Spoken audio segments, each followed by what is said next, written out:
Okay, class start பண்றேன். இது வந்து பாத்தீங்கன்னா மேத்தமெட்டிக்ஸ் வீக் 1ஓட பார்ட் 2 ஆல்ரெடி வந்து 7 லெக்சர்ஸ் வந்து ஆல்ரெடி கம்ப்ளீட் பண்ணியிருப்போம். இந்த லெக்சர்ல வந்து பாத்தீங்கன்னா ரிலேஷன்ஸ் அண்ட் எக்ஸாம்பிள்ஸ், அந்த ரிலேஷன்ஸோட எக்ஸாம்பிள்ஸ் மட்டும் கவர் பண்ண போறோம்.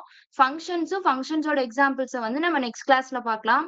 ஓகே, ஃபர்ஸ்ட் வந்து நம்ம ரிலேஷன் அப்படிங்கறது தெரிஞ்சுக்கணும் அப்படின்னா அதுக்கு நம்ம செட்னா முதல்ல என்னன்னு தெரிஞ்சுக்கணும். இது வந்து நம்ம பேசிக் லெக்சர்ஸ் முன்னாடியே பார்த்தோம். இப்ப செட் அப்படிங்கறது நம்ம என்னன்னு சொல்லுவோம்னா கலெக்ஷன் ஆஃப் ஐட்டம்ஸ் அப்படிம்போம். இப்போ ஒரு செட் ஏ அப்படின்னு சொல்லி எடுத்துக்கிறேன்னா அதுக்குள்ள வந்து ஒரு வெல் டிஃபைன்ட் ஆப்ஜெக்ட்ஸ் வந்து இருக்குன்னு சொல்லலாம். ஃபார் எக்ஸாம்பிள் இப்ப ஏங்கிற செட்டுக்குள்ள 1 2 3 4 5 அப்படின்னு சொல்லிட்டு ஒரு 5 எலமெண்ட் இருக்கு அப்படின்னா அந்த 5மே வந்து ஒவ்வொன்றும் ஒவ்வொரு எலமெண்ட்னு சொல்லுவோம். அந்த 5மே வந்து வெல் டிஃபைன்டா இருந்தது அப்படின்னா மட்டும்தான் நம்ம அதை செட் அப்படின்னு சொல்லுவோம். செட் அப்படிங்கறது எப்பவுமே கர்லி பிரேசஸ்க்குள்ள போடுவோம். அது நமக்கு எப்பவுமே தெரியும். நம்ம இதுக்கு முன்னாடி லெக்சர்ஸ்ல வந்து பாத்தீங்கன்னா இந்த 4 ஆப்பரேஷன்ஸ் வந்து பார்த்திருப்போம். Union, intersection, difference, complement. Union அப்படிங்கிறது வந்து என்ன, 2 செட்ட வந்து சேர்த்து எழுதுறது யூனியன். இன்டர்செக்ஷன் அப்படிங்கிறது வந்து இப்போ 2 செட் இருக்குன்னா அந்த 2 செட்ல இருக்க காமன் எலமெண்ட்ஸை மட்டும் எழுதுறது வந்து இன்டர்செக்ஷன் அப்படின்னு சொல்லுவோம். டிஃபரன்ஸ் அப்படிங்கிறது ஃபர்ஸ்ட் எலமெண்ட்ல இருக்க எலமெண்ட்ஸ் இருந்து செகண்ட் எலமெண்ட்ஸ்ல எது எதெல்லாம் காமனா இருக்கோ அதை மட்டும் மைனஸ் பண்ணிட்டு ரிமைனிங் இருக்க எலமெண்ட்ஸ் மட்டும் எழுதுறது டிஃபரன்ஸ்னு சொல்லுவோம். காம்ப்ளிமெண்ட் அப்படிங்கிறது என்னன்னா இப்போ ஒரு யூனிவர்சல் செட் கொடுத்து ஏ அப்படிங்கிற ஒரு செட் கொடுத்துட்டாங்கன்னா அந்த ஏல இருக்கிற செட்ல இருக்க அந்த வேல்யூஸை மட்டும் விட்டுட்டு யூனிவர்சல் செட்ல இருக்க எல்லாத்தையும் எழுதுறது வந்து காம்ப்ளிமெண்ட்னு சொல்லுவோம். இதுல யாருக்காவது டவுட் இருக்கா இந்த 4லயும்? இன்னொரு வாட்டி சொல்லுங்க. இப்ப செட் அப்படிங்கறது வந்து நம்ம வெல் டிஃபைன்ட் ஆப்ஜெக்ட்னு சொல்லுவோம். அது நமக்கு தெரியும்ல, லாஸ்ட் கிளாஸ்லயே தெளிவா பார்த்தோமா. இப்ப செட்டுங்கிறது ஒரு வெல் டிஃபைன்ட் அப்படின்னா அதுக்கு வந்து 4 ஆப்பரேஷன்ஸ் வந்து அப்ளை பண்றோம்.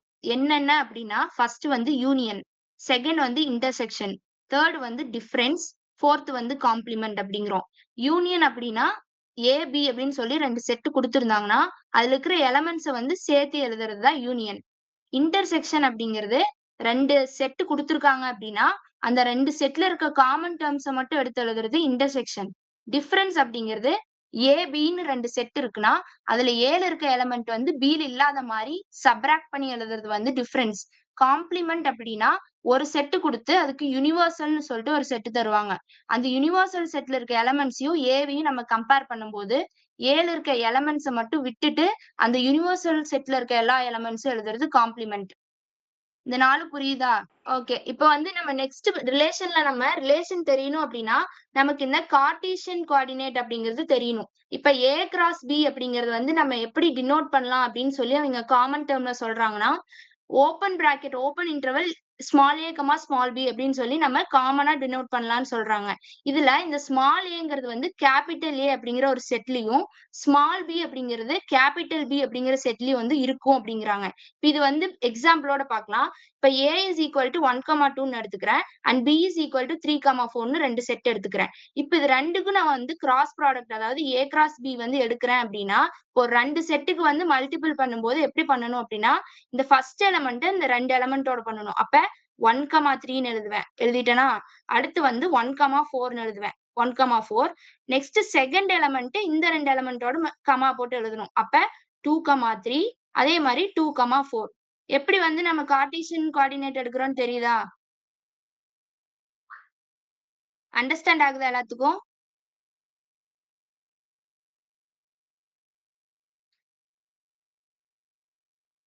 ஓகே, இப்ப நெக்ஸ்ட்டுக்கு போலாம். இப்ப நம்ம வந்து ஏ கிராஸ் பிங்கிறது என்னன்னு சொல்லி பார்த்துட்டோம். இங்க தெளிவா புரியுதா? எப்படி ஏ கிராஸ் பி இப்ப 2 செட்டு கொடுத்துருக்காங்கன்னா அந்த 2 செட்டுக்கு வந்து எப்படி கிராஸ் ப்ராடக்ட் எடுத்து இந்த நம்ம கிராஸ் ப்ராடக்ட் எடுத்து நமக்கு வர வேல்யூஸ் வந்து கார்ட்டீசியன் கோஆர்டினேட்ஸ் அப்படின்னு சொல்லுவோம். இப்ப 2 செட்டை வந்து கிராஸ் ப்ராடக்ட் பண்ணி எனக்கு வந்து ஆக்சுவலி இங்க 2 எலமெண்ட் எடுத்திருக்கேன், இங்க 2 எலமெண்ட் எடுத்திருக்கேன். இந்த 2 எலமெண்ட்டையும் நான் வந்து கார்ட்டீசியன் அதாவது கிராஸ் ப்ராடக்ட் பண்ணும்போது எனக்கு கிடைக்கிற வேல்யூவை வந்து கார்ட்டீசியன் கோஆர்டினேட் அப்படின்னு சொல்லுவேன். அப்ப இங்க வந்து 2 இருக்கு, இங்க 2 இருக்கு. 2 கிராஸ் 2 வந்து 4ன்னு சொல்லுவோமா? அப்ப நமக்கு 4 கார்ட்டீசியன் கோஆர்டினேட் கிடைக்கும். இதுவே நான் வந்து 3 into 3 பண்ணியிருந்தேன் அப்படின்னா 3 கிராஸ் 3 பண்ணும்போது எனக்கு என்ன கிடைக்கும்? 9 எலமெண்ட்ஸ் கிடைக்கும். அப்ப 9 வரும். ஆக்சுவலி நான் இங்க 2 2 தான் எடுத்திருக்கேன். அதனால 2 கிராஸ் 2 வந்து 4 எலமெண்ட்ஸ் கிடைச்சிருக்கு. நான் 4ன்னு போட்டுக்கிறேன். சோ இங்க 4 எலமெண்ட்ஸ் கிடைச்சிருக்கு. இப்ப நமக்கு 2 செட் கொடுத்து இதுக்கு எவ்வளவு கார்ட்டீசியன் கோஆர்டினேட் வரும் அப்படின்னு நம்ம சொன்னோம்னா அதுக்கு ஜஸ்ட் ஒரு சிம்பிளான ஒரு இதுதான். இங்க வந்து 2 எலமெண்ட்ஸ் இருக்கு, இங்கேயும் வந்து 2 எலமெண்ட்ஸ் இருக்கு. அப்ப 2 கிராஸ் 2 போது 4. அதனால எனக்கு இங்க 4 வந்திருக்கு. அதுவே இங்க 3 எலமெண்ட்ஸும் இங்க 2 எலமெண்ட்ஸும் இருந்திருந்தா 3x2 வந்து 6ஆ? சோ அங்க 6 எலிமெண்ட்ஸ் தான் இருந்திருக்கும். இவ்வளவுதான். இப்ப இங்க நம்ம முக்கியமா ஒண்ணு தெரிஞ்சுக்க வேண்டியது என்னன்னா, இப்ப நமக்கு கார்ட்டீசியன் கோஆர்டினேட் எடுக்கும்போது எனக்கு 1, 2 அப்படின்னு சொல்லிட்டு ஒரு வேல்யூ கிடைக்குது அப்படின்னா, இது வந்து 2, 1க்கு ஈக்குவலே கிடையாது. இது நம்ம தெரிஞ்சுக்கணும். ரொம்ப ரொம்ப பேசிக். ஓகேவா? இப்போ 1, 2ங்கிறது 2, 1ங்கிறது ஈக்குவல்ன்னு சொல்லி எடுத்துக்கவே கூடாது. எப்பவுமே எடுத்துக்கூடாது. நம்ம வந்து இப்போ ஒரு ஆப்பரேஷன் எடுக்கிறோம்னா 1 + 2 = 2 + 1ன்னு எழுதுவோம். பட் ஆனா இந்த கார்ட்டீசியன் கோஆர்டினேட் பார்த்தீங்கன்னா 1, 2ன்னு நம்ம எழுதுறத வந்து 2, 1ன்னு எழுத முடியாது. சோ இது 2மே ஈக்குவல் கிடையாது. அதே மாரி தான் சேம் 1, 2க்கு மட்டும் கிடையாது எல்லாத்துக்குமே. ஃபார் எக்ஸாம்பிள் 1, 3ன்னு இருந்ததுன்னா, அது வந்து 3, 1க்கு எப்பவுமே வந்து ஈக்குவலா இருக்காது. இது நம்ம தெரிஞ்சுக்கணும். இங்க வந்து பாத்தீங்கன்னா, here we are visualising this as 2 dimension. ஏன் இத வந்து 2 டைமென்ஷன் அப்படின்னு சொல்றேன்னா, நான் வந்து இங்க 2x2 எலிமெண்ட்ஸ் தான் எடுத்திருக்கேன். A and B. இங்க பாருங்க. இங்க 2 எலிமெண்ட்ஸ், இங்க 2 எலிமெண்ட்ஸ். இப்ப நான் பண்ணும்போது 2 எலிமெண்ட் 2 செட்ட மட்டும் தான் நான் மல்டிபிள் பண்றேன்.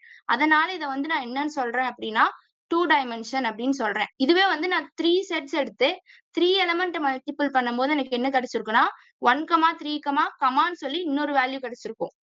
ஓகேவா? இங்க வந்து 2 மல்டிபிள் பண்றனால ஜஸ்ட் எனக்கு 2 எலிமெண்ட்ஸ் தான் கிடைச்சது. இதுவே நான் வந்து 3 செட்ஸ் மல்டிபிள் பண்ணியிருந்தேன் அப்படின்னா, எனக்கு 3 எலிமெண்ட் கிடைக்கும். அப்படி கிடைக்கும்போது வேணா நான் இந்த இடத்துல வந்து 3 டைமென்ஷன் அப்படின்னு சொல்லி போடலாம். பட் ஆனா நான் இங்க வந்து 2x2 எலிமெண்ட்ஸ் தான் பண்றதுனால இது வந்து 2 டைமென்ஷன் அப்படின்னு சொல்லலாம். 3 டைமென்ஷனுக்கு நம்ம நெக்ஸ்ட் கீழ நெக்ஸ்ட் ஸ்லைட்ல வந்து நம்ம எக்ஸாம்பிள் பார்க்கலாம். இப்ப வந்து ஒரு நேச்சுரல் நம்பர் n வந்து எடுத்துக்கிறேன் அப்படின்னா, இப்போ ஒரு நேச்சுரல் நம்பர இன்னொரு நேச்சுரல் நம்பரால நம்ம கிராஸ் ப்ராடக்ட் எடுக்கும்போது நமக்கு 2 டைமென்ஷன் தான் வரும். அதே மாரி ஒரு ரியல் நம்பர இன்னொரு ரியல் நம்பரால நமக்கு கிராஸ் ப்ராடக்ட் எடுக்கும்போது கண்டிப்பா 2 டைமென்ஷன் தான் வரும். பிகாஸ் இங்க வந்து பாத்தீங்கன்னா 2 செட் தான் இன்வால்வ் ஆகுது.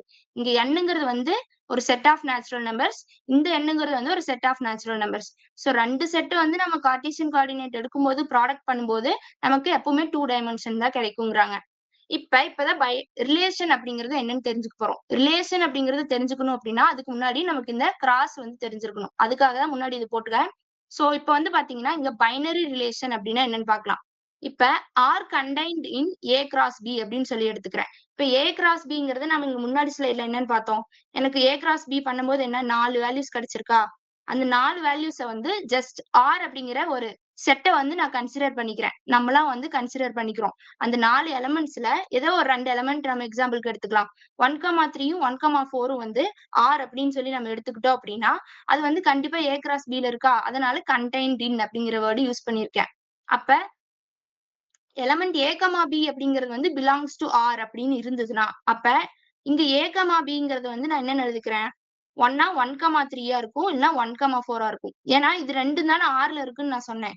சோ அப்ப இது 2ல ஏதோ 2 எலிமெண்ட் எடுத்துக்கலாமா? நம்ம 1, 3 அப்படின்னு எடுத்துக்கிறேன் அப்படின்னா, இந்த இடத்துல A, B belongs to R அப்படிங்கிற ஒரு கண்டிஷன் இருந்ததுன்னா, Aவும் Bயும் ரிலேஷன் அப்படின்னு சொல்றாங்க. இதுல யாருக்காவது டவுட் இருக்கா? பைனரி ரிலேஷன்ல இன்னொரு தடவ சொல்லணுமா?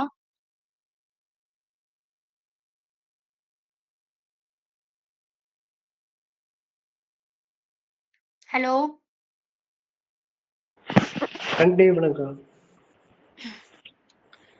சோ இதுதான் வந்து பைனரி ரிலேஷன்ங்கிறேன். ஒண்ணும் கிடையாது. இப்ப 2 செட்ட கிராஸ் ப்ராடக்ட் எடுத்து, அதுக்கு ஆர் அப்படிங்கிற ஒரு இத வந்து கன்டெய்ன்ட் இன் அதாவது இந்த ஆர்ங்கிற ஒரு செட் 2 எலிமெண்ட் கொண்ட ஒரு செட் வந்து இதுக்கு வந்து உள்ள இருந்து கன்டெய்ன்ட் ஆயிருந்ததுன்னா, அந்த ஆர்ல இருக்க 2 எலிமெண்ட்ட வந்து நம்ம ரிலேஷன் அப்படின்னு சொல்றோம். அப்ப A is relation to B அப்படிங்கிறத நான் இங்க எழுதுறேன். From the given example we can say அதான் நம்ம எடுத்தோம்ல 1 இஸ் ரிலேஷன் டூ 3. நான் இங்க வந்து இதுக்கு முன்னாடி என்ன சொல்லியிருந்தேன்? நம்ம 1, 3ங்கிறத ஆர்ன்னு சொல்லி கன்சிடர் பண்ணிக்கிட்டோம் அப்படின்னா, இந்த 1ம் 3யும் வந்து ரிலேஷன்னு சொல்லி சொல்லலாம். அதுதான் வந்து இங்க கீழ குடுத்திருக்காங்க. இதுதான் வந்து பாத்தீங்கன்னா பேசிக் டெஃபினிஷன் ரிலேஷன்க்கு. நெக்ஸ்ட் வந்து நமக்கு தெரியக்கூடிய ஃபார்முலா. இது வந்து நம்ம ஃபார்முலா தெரிஞ்சுக்கணும் ஆக்சுவலி. இது எதுக்காக அப்படின்னா, நம்ம இப்ப இங்க டேட்டா சயன்ஸ் படிக்கும்போது, இப்ப கிராபிக்கல் மெத்தட்ல ஒரு டேட்டா குடுக்குறாங்க அப்படின்னா, இப்ப 2 பாயிண்ட்க்கு நடுவுல இருக்க டிஸ்டன்ஸ் நம்ம வந்து தெரிஞ்சுக்கணும். இது வந்து 2Dலயும் இருக்கு, 3Dலயும் இருக்கு. இப்ப வந்து டிஸ்டன்ஸ் ஃபார்முலா இன் 2 டைமென்ஷன்ல வந்து பாத்தீங்கன்னா, நமக்கு 2 பாயிண்ட் தான் இருக்கும். 2Dனாலே எத்தன? 2 பாயிண்ட்ஸ். 2 டைமென்ஷன். அதே 3 டைமென்ஷன்னா எக்ஸ், ஒய், இசட்ன்னு 3 வேரியபிள்ஸ் இன்வால்வ் ஆகும். அதுவே வந்து 2 டைமென்ஷன் அப்படின்னா, எக்ஸ், ஒய்ன்னு சொல்லிட்டு 2 வேரியபிள் தான் இன்வால்வ் ஆகும். இப்ப வந்து நான் பாயிண்ட் A அப்படிங்கிறத வந்து x1, y1ன்னு சொல்லிட்டு எடுத்துக்கிறேன். அதே மாரி பாயிண்ட் B ய வந்து x2, y2 அப்படின்னு சொல்லி எடுத்துக்கிறேன். அப்படி எடுத்துக்கும்போது எனக்கு பாத்தீங்கன்னா டிஸ்டன்ஸ் ஃபார்முலா என்ன கிடைக்குது அப்படின்னா, இப்ப இதுவும் ஒரு பாயிண்ட், இதுவும் ஒரு பாயிண்ட் இருக்குன்னு வைங்க. இப்ப இதுக்கு வந்து டிஸ்டன்ஸ் பிட்வீன் 2 பாயிண்ட் எப்படி எடுக்கலாம்னா, d is equal to square root of x2 minus x1 the whole square plus y2 minus y1 the whole square ன்னு எடுக்கலாம். ஓகேவா? இங்க மேபி இந்த பாயிண்ட் வந்து ஆரிஜினா கூட இருக்கலாம். இப்போ ஆரிஜினா இருந்ததுன்னா என்ன ஆகும்? இங்க வந்து 0,0ன்னு வந்துரும். இங்க x2 y2 அப்படியே இருக்குன்னு வைங்க. அப்ப x2 minus x1. x1 ஓட வேல்யூ 0 ஆயிடுச்சுன்னா என்ன ஆகும்? x2 minus 0 the whole square வரும். அத வந்து x2 ஸ்கொயர்னு எழுதலாம். plus y2 minus y1. y1க்கு பதிலா இங்கேயும் நான் ஆரிஜின் 0ன்னு எடுத்துக்கிறேன்னா, y2 minus 0 the whole squareன்னு வந்துரும். அப்ப y2 minus 0 வந்து y2ன்னு எழுதலாம். அப்ப y2 ஸ்கொயர்னு எழுதலாம். அப்ப வந்து ஆரிஜின்ல இருந்து ஒரு பாயிண்டோட டிஸ்டன்ஸ் எப்படின்னு சொல்லலாம்? Square root of x2 square plus y2 ஸ்கொயர்னு சொல்லலாம். ஏன்னா இந்த இடத்துல x1ம் y1ம் 0 ஆயிடுது. அதே மாதிரி 3 டைமென்ஷன்லயும் சேம் தான். இங்க வந்து xyன்னு சொல்லிட்டு 2 வேரியபிள் தான் இன்வால்வ் ஆச்சு. பட் ஆனா இங்க வந்து பாத்தீங்கன்னா 3 வேரியபிள் இன்வால்வ் ஆகும். x, y, zன்னு சொல்லி 3 எடுத்துக்கிறேன். அப்ப 3 எடுத்துக்கும் போது என்ன ஆகும் அப்படின்னா, இங்க வந்து எக்ஸ் டேர்ம் வந்து எக்ஸோட செகண்ட் டேர்மை எக்ஸோட ஃபர்ஸ்ட் டேர்மோட மைனஸ் பண்ணனா அதே மாதிரிதான் இங்கேயும் எக்ஸோட செகண்ட் டேர்மை எக்ஸோட ஃபர்ஸ்ட் டேர்மோட மைனஸ் பண்ணி ஸ்கொயர் பண்றேன். ஒய்யோட செகண்ட் டேர்மை வந்து ஒய்யோட ஃபர்ஸ்ட் டேர்மோட மைனஸ் பண்ணி ஸ்கொயர் பண்றேன். பட் இங்க அடிஷனலா என்ன ஆட் ஆகும் அப்படின்னா z2 மைனஸ் z1 தான் ஹோல் ஸ்கொயருங்கிறது மட்டும்தான் ஆட் ஆகும். வேற எதுவுமே டிஃபரன்ஸ் கிடையாது. இப்ப 2D அப்படின்னா 2 பாயிண்ட் வரும். 3D அப்படின்னா 3 பாயிண்ட்ஸ் வரும். இங்க வந்து பாத்தீங்கன்னா ஃபார்முலால ரெண்டு பாயிண்ட்ஸ் இருக்கிறதுனால நமக்கு இங்க 2 வேல்யூஸ் தான் கிடைக்குது. அதுவே இங்க 3 பாயிண்ட்ஸ் இருக்கிறதுனால நம்ம வந்து இங்க 3 எடுக்கிறோம். ஸ்கொயர் ரூட்ங்கிறது ரொம்ப ரொம்ப முக்கியம் டிஸ்டன்ஸ்ல. பிகாஸ் டிஸ்டன்ஸ் வந்து எப்பவுமே வந்து நமக்கு நெகட்டிவா வராது. இது வந்து ஆல்வேஸ் பாசிட்டிவா தான் கிடைக்கும். அப்படி ஒரு வேளை நமக்கு உள்ள வந்து நெகட்டிவ் வேல்யூ கிடைக்குது அப்படின்னா கண்டிப்பா டிஸ்டன்ஸ் வந்து தப்பு. இப்போ வந்து நம்ம இப்போ 2 பொருள் இருக்கு, 2 பாயிண்ட் இருக்கு. அது 2க்கும் நடுவுல இருக்க டிஸ்டன்ஸ் என்ன அப்படின்னு சொல்லும்போது நம்ம என்னைக்குமே நெகட்டிவ்ல சொல்ல மாட்டோம். ஆல்வேஸ் கிரேட்டர் தென் 0வா தான் இருக்கும் டிஸ்டன்ஸ்ங்கிறது. அதனாலதான் இந்த இடத்துல பாத்தீங்கன்னா ஸ்கொயர் ரூட் போடுற அந்த ஃபார்முலால ஸ்கொயர் ரூட் ரொம்ப ரொம்ப முக்கியம். இந்த 2 ஃபார்முலா மட்டும் தெரிஞ்சு வச்சுக்கணும். அடுத்து நம்ம எல்லாத்துக்குமே தெரிஞ்ச பித்தாகரஸ் தியரம் தான். பித்தாகரஸ் தியரம் வந்து எதுக்கு அப்ளிகபிள் ஆகும்னா ரைட் ஆங்கிள் ட்ரையாங்கிள்க்கு அப்ளிகபிள் ஆகும். இப்ப ரைட் ஆங்கிள் ட்ரையாங்கிள்க்கு தான் அப்ளிகபிள் ஆகும்னு இல்ல, நம்ம இதை வந்து லெஃப்ட் ஆங்கிள் ட்ரையாங்கிள்க்கும் யூஸ் பண்ணலாம். பட் ஆனா நம்ம பேசிக்கா சின்ன வயசுல இருந்து படிக்கிறது ரைட் ஆங்கிள் ட்ரையாங்கிள்க்கு தான் படிக்கிறோம். எப்பவுமே தெரியும் right angle triangle hypotenuse square is equal to இங்க பேஸ்ன்னு கொடுத்திருக்கிறது வந்து பாத்தீங்கன்னா அட்ஜசன்ட், ஹைட்னு கொடுத்திருக்கிறது வந்து ஆப்போசிட். நமக்கு எப்பவுமே தெரியல hypotenuse square is equal to adjacent square plus opposite square அப்படிங்கிறது தெரியும். இது நமக்கு பேசிக் ஃபார்முலா தான், எல்லாத்துக்குமே தெரியும். இப்ப நமக்கு இங்க கிளாஸ்ல என்ன கொடுத்திருக்காங்கன்னா கார்னர்ஸ் ஆஃப் ஸ்கொயர் வந்து கண்டுபிடிக்கணும் அப்படின்னு சொல்லி கொடுத்திருக்காங்க. இப்ப இந்த கிராஃப் பாருங்க. இப்ப இந்த கிராஃப்ல வந்து ஆரிஜின் 0 இங்க இருக்கா, 1, 2 அப்படிங்கிறது எக்ஸ் ஆக்சிஸ்ல 2 பாயிண்ட் கொடுத்திருக்காங்க. 1, 2 அப்படின்னு சொல்லிட்டு சேம் வேல்யூஸ் வந்து ஒய் ஆக்சிஸ்லயும் கொடுத்திருக்காங்க. இப்ப இதுல வந்து பாத்தீங்கன்னா நம்ம ஒரு ஸ்கொயர் ஃபார்ம் பண்ணணும்னா இந்த ப்ளூ டாட்ஸ் மட்டும் பாருங்களேன். ப்ளூ டாட்ஸ் மட்டும் ஒரு ஸ்கொயர் வந்து 4 கார்னர்ஸ். ஒரு ஸ்கொயருக்கு தேவை வந்து 4 கார்னர் இருந்தா போதும், ஒரு ஸ்கொயர் கொண்டு வந்துடலாம். சோ 0ல இருந்து 2ங்கிற ஒரு பாயிண்ட் எடுக்கும்போது நமக்கு இங்க வந்து ஒரு 2 கார்னர் கிடைக்குது. அதே மாதிரி 2ல இருந்து இந்த பாயிண்ட் வந்து என்னன்னு சொல்லுவோம், 0,2 இந்த ஆரிஜின் பாயிண்ட் வந்து 0,0 இந்த பாயிண்ட் வந்து என்னன்னு சொல்லுவோம், எக்ஸ் ஆக்சிஸ்ல 0வும் ஒய் ஆக்சிஸ்ல 2ல இருக்கு. அப்ப இதை வந்து 0,2 அப்படின்னு சொல்லுவோம். அதே மாதிரி இதை வந்து என்ன சொல்லுவோம்னா 0,2 அதே சேம் தான். இது வந்து 2,0ன்னு சொல்லுவோம். ஏன்னா எக்ஸ் ஆக்சிஸ்ல 2, ஒய் ஆக்சிஸ்ல 0. இது ரெண்டுக்கு டிஃபரன்ஸ் புரிஞ்சுக்கோங்க.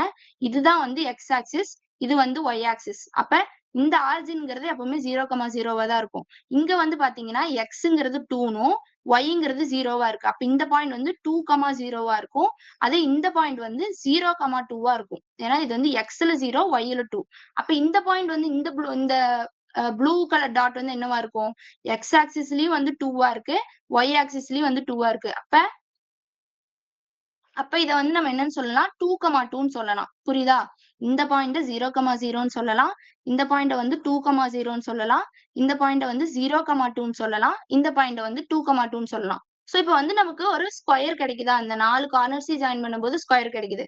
இப்ப இதுக்கும் இந்த ரெட்டுக்கும் என்ன சம்மந்தம்னு பார்க்கலாம். இப்ப இந்த ரெட்ல பாருங்க. இந்த ரெட்ங்கிறது வந்து 0க்கும் 1க்கும் இருக்க மிட் பாயிண்ட்னு சொல்லலாம். இப்ப 2 பாயிண்ட் இருக்கு அப்படின்னா அதோட சென்டரை வந்து மிட் பாயிண்ட்னு சொல்லுவோமா, அதே மாதிரி மிட் பாயிண்ட் எடுக்கிறேன்.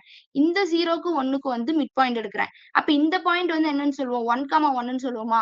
இந்த 1,1க்கு மிட் பாயிண்ட் எக்ஸிஸ்ட் ஆகுது, இதுக்கு மிட் பாயிண்ட் எக்ஸிஸ்ட் ஆகும்போது நம்ம இந்த 4 டாட்டையும் ஜாயின் பண்ணும்போது நமக்கு ஒரு ஸ்கொயர் கிடைக்குது. சோ இங்க வந்து பாத்தீங்கன்னா கார்னர்ஸ் ஆஃப் ஸ்கொயர்ல வந்து என்ன சொல்றாங்கன்னா இப்ப a corner is a point x, y belongs to r cross r. ஆறுங்கிறது ரியல் நம்பர் நமக்கு தெரியும். இந்த ரியல் நம்பர் ரெண்டு ரியல் நம்பருக்கு வந்து நம்ம கார்ட்டீசியன் ப்ராடக்ட் எடுக்கும்போது அது ஒரு வேல்யூ எக்ஸிஸ்ட் ஆகும் பாத்தீங்களா, அந்த வேல்யூ வந்து x, y அப்படின்னு வந்து சொல்றாங்க. ஓகேவா? x, y அப்படின்னு சொல்லிட்டு ஒரு வேல்யூ வந்து உள்ள எக்ஸிஸ்ட் ஆகுது அப்படின்னு நம்ம எடுத்துட்டோம் அப்படின்னா நமக்கு வந்து ஸ்கொயர்னா 4 கார்னர்ல அப்ப 4 வேல்யூ எக்ஸிஸ்ட் ஆகும். பிகாஸ் இது வந்து 2 டைமென்ஷன். 3 டைமென்ஷனா இருந்தாதான் 3 வேல்யூஸ் இசட்ங்கிற வேல்யூ ஆட் ஆகும். ஜஸ்ட் நம்ம இப்ப கிராஃபிக்கலா பாத்துக்கிட்டு இருக்கிறது வந்து பாத்தீங்கன்னா எக்ஸ் ஆக்சிஸ், ஒய் ஆக்சிஸ் ரெண்டு ஆக்சிஸ் தான் இருக்கு. சோ இது வந்து 2 டைமென்ஷன். அதனால நமக்கு எக்ஸ், ஒய் மட்டும்தான் எக்ஸிஸ்ட் ஆகும். இங்க ஏன் வந்து 4 வரையும் போட்டிருக்கேன் அப்படின்னா நமக்கு வந்து ஸ்கொயருக்கு வந்து 4 கார்னர்ஸ் இருக்கா. சோ அதனால x1, y1, x2, y2, x3, y3, x4, y4 அப்படிங்கிற 4 corners of the square வந்து இருக்கும் அப்படின்னு சொல்லி எடுத்துக்கிறோம். இப்ப ஃபார் இன்ஸ்டன்ஸ் வந்து இங்க வந்து நம்மளே இங்க பண்றோம். நான் சொன்னேன் பாத்தீங்களா 0,0ங்கிறது வந்து ஆரிஜின் பாயிண்ட் கொடுத்திருக்காங்க. 0,2ங்கிறது என்ன, x ஆக்சிஸ்ல 0, y ஆக்சிஸ்ல 2 இருக்குங்கிறாங்க. அப்ப x ஆக்சிஸ்ல 0, y ஆக்சிஸ்ல 2னா இந்த பாயிண்ட். அதே மாதிரி 2,2னா xலயும் 2, yலயும் 2 அப்ப இந்த பாயிண்ட். நெக்ஸ்ட் வந்து பாத்தீங்கன்னா 2,0ன்னு சொல்றோம். xல 2, yல 0 அப்ப இந்த பாயிண்ட். இந்த ஒரு பெரிய ஸ்கொயர் தான் வந்து நீங்க இந்த 4 பாயிண்ட்ஸா ரெப்ரசென்ட் பண்ணிருக்காங்க. இப்ப இங்க கீழ இருக்கிறது வந்து பாத்தீங்கன்னா 0, 5, 0 அப்படிங்கிறது 3 டைமென்ஷன். 3 டைமென்ஷனுக்கு வந்து வேற கிராஃப் வரும். அதனால வந்து அதுக்கு எக்ஸ், ஒய், இசட்ன்னு சொல்லிட்டு 3 ஆக்சிஸ் டிரா பண்ணி அது வந்து பிளாட் பண்ற மாதிரி இருக்கும். ஜஸ்ட் தெரிஞ்சுக்கங்க. இப்ப இங்க வந்து square belongs to R square cross R square cross R square cross R square அப்படின்னு ஏன் கொடுத்துருக்காங்க அப்படின்னா இப்ப நமக்கு வந்து ரியல் நம்பர் அப்படிங்கிறது ஏன் இங்க ஸ்கொயர் கொடுத்துருக்காங்கன்னா நம்ம வந்து இப்போ ஒரு ஸ்கொயர் கன்சிடர் பண்றோம்னு வைங்களேன், அதுக்கு வந்து 4 கார்னர்ஸ் வந்து நமக்கு கிடைக்குது. சோ இப்போ ஒரு 4 கார்னர்ஸ் கிடைக்கும் போது நான் என்ன சொல்லியிருந்தேன், டிஸ்டன்ஸ்க்கு வந்து நம்ம ஸ்கொயர் ரூட் எடுப்போம்னு சொல்லியிருந்தோமா, அந்த ஸ்கொயர் ரூட் வந்து பாத்தீங்கன்னா இந்த சைடு வரும்போது நமக்கு ஸ்கொயரா மாறிடும். அதுதான் வந்து இங்க 4 கிராஸா கொடுத்துருக்காங்க. நம்ம இது வந்து ஜஸ்ட் நம்ம வந்து ஒரு நொட்டேஷனுக்காக தான் கொடுக்குறாங்க. நமக்கு மெயினா தெரிய வேண்டியது இப்போ ஒரு ஸ்கொயர் கொடுத்தாங்கன்னா 4 பாயிண்ட்ஸ் எக்ஸிஸ்ட் ஆகும். அதை நம்ம வந்து கிராஃபிக்ல இப்படி ரெப்ரசென்ட் பண்ணலாம் அப்படிங்கிறது தெரியணும். இது வந்து அவ்வளவுதான் corners of squares. Next topic போலாம். இது வந்து பாத்தீங்கன்னா டைப்ஸ் ஆஃப் ரிலேஷன். ரிலேஷன் வந்து பாத்தீங்கன்னா டோட்டலா 5 டைப்ஸ் இருக்கு. ஃபர்ஸ்ட் டைப் வந்து ஐடென்டிட்டி ரிலேஷன், செகண்ட் டைப் வந்து ரிஃப்ளெக்சிவ் ரிலேஷன், தேர்ட் டைப் வந்து சிமெட்ரிக் ரிலேஷன், ஃபோர்த் டைப் வந்து டிரான்சிட்டிவ் ரிலேஷன், ஃபிஃப்த் டைப் வந்து பாத்தீங்கன்னா ஆன்டி சிமெட்ரிக் ரிலேஷன் அப்படின்னு சொல்லிட்டு 5 டைப்ஸ் ஆஃப் ரிலேஷன் இருக்கு. ஃபர்ஸ்ட் நம்ம ரிலேஷன்னா என்னன்னு பார்த்தோம். 2 ஓகே. இப்ப ரிலேஷன் அப்படிங்கிறது நம்ம என்னன்னு பார்த்தோம், 2 செட்டுக்கு வந்து கிராஸ் ப்ராடக்ட் எடுத்து அதுல கிடைக்கிற வேல்யூல எந்தெந்த வேல்யூ வந்து ரிலேஷனா இருக்குன்னு சொல்லி பாக்குறதா நம்ம ரிலேஷன் பார்த்தோம். இப்ப இந்த இடத்துல வந்து டைப்ஸ் பார்க்க போறோம். அதுலயே வந்து நிறைய டைப்ஸ் இருக்கு. இப்ப ஐடென்டிட்டி ரிலேஷன் அப்படிங்கிறது நமக்கு பேர்லயே இருக்கு பாருங்க. ஐடென்டிட்டி அப்படின்னா சேம் அப்படின்னு அர்த்தம். இங்க வந்து ஐடென்டிட்டி வந்து ஐன்னு சொல்லிக்கிறேன். I is contained in A cross A அப்படின்னு சொல்லி எடுத்துக்கிறேன். இப்ப 2 ஏன்னு சொல்லிட்டு ஒரு 2 செட் எடுத்துக்கிறேன்னா அதுக்கு வந்து நான் வந்து எப்பவும் போல கிராஸ் ப்ராடக்ட் எடுக்கிறேன் அப்படின்னா அதுல வந்து கண்டிப்பா ஒரு ஐடென்டிட்டி எலமெண்ட் வந்து எக்ஸிஸ்ட் ஆகும் அப்படின்னு சொல்லி எடுத்துக்குவேன். இப்ப இந்த ஃபர்ஸ்ட் பாயிண்ட்ல பாருங்க, I is equal to A, B such that A, B belongs to A cross A where A is equal to B. இப்ப ஐடென்டிட்டி அப்படின்னாலே நான் ஃபர்ஸ்ட் என்னன்னு சொன்னேன், சேம்னு சொன்னேனா, அப்ப கண்டிப்பா என்னவா இருக்கும், ஏவும் பியும் வந்து ஈக்குவலா இருக்கும். ஈக்குவல்னா என்ன, சேம் வேல்யூ. ஏவோட வேல்யூ 1 இருந்தா பியோட வேல்யூ 1 தான் இருக்கும். சோ அப்படி ஈக்குவல் எக்ஸிஸ்டன்ஸ் ஆச்சுன்னா மட்டும்தான் இதை நம்ம ஐடென்டிட்டி ரிலேஷன் அப்படின்னு சொல்லுவோம். இப்ப ஃபார் எக்ஸாம்பிள் ஏ, ஏ அப்படிங்கிறது ஏ கிராஸ் ஏக்கு வந்து ஈக்குவலா இருந்தா இங்க வந்து நம்ம 2 எலமெண்ட்ஸ் எடுத்தோம். ஏ பின்னு எடுத்ததுனால நான் வந்து ஏ இஸ் ஈக்குவல் டு பின்னு பின்னாடி ஒரு கண்டிஷன் சொன்னேன். பட் ஆனா இங்க பாருங்க சேம் எலமெண்ட் தான் எடுத்திருக்கோம். ஏ, ஏன்னு சொல்லி எடுத்திருக்கோம். சோ இங்க வந்து நான் ஏ இஸ் ஈக்குவல் டு ஏன்னு சொல்லி சொல்ல தேவையில்ல. ஏன்னா 2 ஏங்கிறதே ஈக்குவல் தான். ஏங்கிறது சேம் அதே ஏ தான். சோ அதனால இங்க நான் வந்து ஏ இஸ் ஈக்குவல் டு ஏ அப்படிங்கிறது கொடுக்கல. இப்ப இங்க பாத்தீங்கன்னா ஏ, ஏ அப்படிங்கிறத வேற எப்படி சொல்லலாம்னா ஏ பிலாங்ஸ் டு ஏ அப்படின்னு டைரக்டா சொல்லிடுறேன். ஏன்னா நம்ம 2 கிராஸ் ப்ராடக்ட் எடுத்து ஏ, ஏ கிடைக்கிறது ஒண்ணுதான். சேமா அந்த ஒரு செட்டை மட்டும் எடுத்து அந்த செட்டுக்குள்ள இருக்க ஒரு ஏவை சொல்றது வந்து ஏ தான். அதனால ஐடென்டிட்டி ரிலேஷன் வந்து இந்த மாதிரி 3 வேஸ்ல சொல்றாங்க. ஐடென்டிட்டினாலே நமக்கு ஞாபகத்துக்கு வர்றது அந்த ஒரு எலமெண்ட் வந்து சேமா இருக்கும், டிஃபரெண்டா இருக்காது. இப்ப ரிஃப்ளெக்சிவ் அப்படிங்கிறது என்னன்னா, ரிஃப்ளெக்சிவ் வந்து ஐடென்டிட்டிக்கு ஈக்குவல் தான். அது வந்து ரொம்பலாம் டிஃபரன்ஸ் இருக்காது. ரெண்டும் ஒரே மாதிரி தான் இருக்கும். இப்ப ஐடென்டிட்டி அப்படிங்கிறது என்ன சொல்றேன், டைரக்டா ரெண்டுமே ஈக்குவலா இருக்குன்னு சொல்லிடுறேன். பட் ஆனா ரிஃப்ளெக்சிவ் அப்படிங்கிறது நான் வந்து இன்னொரு செட் எடுக்கிறேன். இப்ப A கிராஸ் A எடுத்து அது வந்து R அப்படிங்கிற ஒரு இதுல வந்து கண்டெய்ன்ட் ஆகி அந்த Rங்கிறது ஐடென்டிட்டிக்கு ஈக்குவல்னு சொல்றேன். அதாவது இது வந்து டைரக்டா சொல்லிடுறேன் இது வந்து ஐடென்டிட்டின்னு. பட் ஆனா ரிஃப்ளெக்சிவ்ல என்ன பண்றேன்னா R அப்படிங்கிற ஒரு இதை வந்து உள்ள கொண்டு வந்து அந்த Rங்கிறது தான் ஐடென்டிட்டி அப்படின்னு சொல்லி ப்ரூஃப் பண்றது ரிஃப்ளெக்சிவ். ரெண்டுக்கும் ஒன்னும் அவ்வளவு டிஃபரன்ஸ் இல்ல. அததான் கீழே கொடுத்திருக்காங்க. A, B such that A, B belongs to n cross n. இங்க வந்து பாத்தீங்கன்னா ரெண்டு செட் எடுத்து A cross A அப்படின்னு எடுத்திருக்கோம். A cross Aனா நம்ம எடுத்துக்கிற வேல்யூ தான். என்ன வேல்யூவா வேணா இருக்கலாம். 1,2 இருக்கலாம், 2,3 இருக்கலாம். பட் ஆனா இங்க வந்து நேச்சுரல் நம்பர்ஸ் எடுத்திருக்காங்க. நேச்சுரல் நம்பர்ஸ்னா நமக்கு எதுல இருந்து ஸ்டார்ட் ஆகும்? 0ல இருந்து ஸ்டார்ட் ஆகும். சோ 0 to infinity வரை போகுமா? சோ அந்த மாதிரி ஒரு ரெண்டு ப்ராடக்ட்டை நம்ம கிராஸ் பண்ணும்போது அதை வந்து R அப்படிங்கிற ஒண்ணுக்கு ஈக்குவல்னு சொல்லி எடுத்து அதுக்கப்புறம் அது ஐடென்டிட்டி அப்படின்னு நான் சொல்றேன். அப்படி சொல்றதுதான் வந்து ரிஃப்ளெக்சிவ். இப்ப நெக்ஸ்ட் தேர்ட் டைப் வந்து பாத்தீங்கன்னா சிமெட்ரிக். சிமெட்ரிக்னா சேம்னா ரெண்டு எலமெண்ட் ஈக்குவலா இருக்காது, பட் ஆனா சேமா இருக்கும். ஐடென்டிட்டியும் சிமெட்ரியும் வந்து கன்ஃபியூஸ் பண்ணிக்க கூடாது. ஐடென்டிட்டினா நமக்கு ரெண்டுமே ஈக்குவலா இருக்கும். சிமெட்ரிக் அப்படின்னா இப்ப ரெண்டு எலமெண்ட் எக்ஸிஸ்ட் ஆகுது அப்படின்னா அந்த ரெண்டு எலமெண்ட் மாத்தி போட்டோம்னாலும் எக்ஸிஸ்ட் ஆகணும். அதோட சிமெட்ரிக் அப்படின்னா நம்ம சின்ன வயசுலயே படிச்சிருப்போம்ல, மிரர் இமேஜ் வந்து ஈக்குவலா இருந்தா இது வந்து சிமெட்ரிக் அப்படின்னு சொல்லுவோம். வாங்க எக்ஸாம்பிள்ல பார்க்கலாம் புரியும். இப்ப A, B அப்படிங்கிறது ரியல் நம்பர்ஸ்ல வந்து இருக்கு, பிலாங்ஸ் டு ரியல் நம்பர்ஸ்ல இருக்குன்னா if and only if B, Aவும் வந்து ரியல் நம்பர்ஸ்ல பிலாங்ஸா இருந்ததுன்னா, இப்ப A, Bங்கிறது ரியல் நம்பர்ல இருக்கு, B, Aங்கிறது ரியல் நம்பர்ல இருக்கு அப்படின்னா அப்ப A, Bயும் B, Aவும் சிமெட்ரிக் ரிலேஷன்ல இருக்கு அப்படின்னு சொல்லலாம். இப்ப நம்ம வந்து முன்னாடி ஒண்ணு பார்த்தோம். இந்த இடத்துல சொல்லியிருந்தேன் 1,2ங்கிறது 2,1க்கு ஈக்குவல் கிடையாதுன்னு. இந்த கேஸ் எப்பனா இது வந்து சிமெட்ரிக்கா இல்லாத போது. இப்ப ஆக்சுவலி இந்த இடத்துல வந்து சிமெட்ரிக் வந்து ஒருவேளை எக்ஸிஸ்ட் ஆயிடுச்சு அப்படின்னா 1,2வும் 2,1 ஈக்குவல் ஆயிடும். இது ஞாபகம் வச்சுக்கோங்க. இதுதான் வந்து சிமெட்ரிக்ல சொல்லியிருக்காங்க. சிமெட்ரிக்ல வந்து பாத்தீங்கன்னா கிரேட்டஸ்ட் காமன் டிவைசர் வந்து A, Bக்கு எடுக்கும்போது 1 வரும்னு சொல்றாங்க. 1 வரும் அப்படின்னா கிரேட்டஸ்ட் காமன் டிவைசர்னா ஒண்ணும் கிடையாது. அந்த ரெண்டு எலமெண்ட்ஸையும் வந்து நான் வந்து டிவைட் பண்ணும்போது எனக்கு வந்து ரிமைண்டர் 0வா கிடைக்கும். இப்படி கிடைச்சதுன்னா நம்ம வந்து அது greatest common divisor is equal to 1ன்னு சொல்லி சொல்லுவோம்.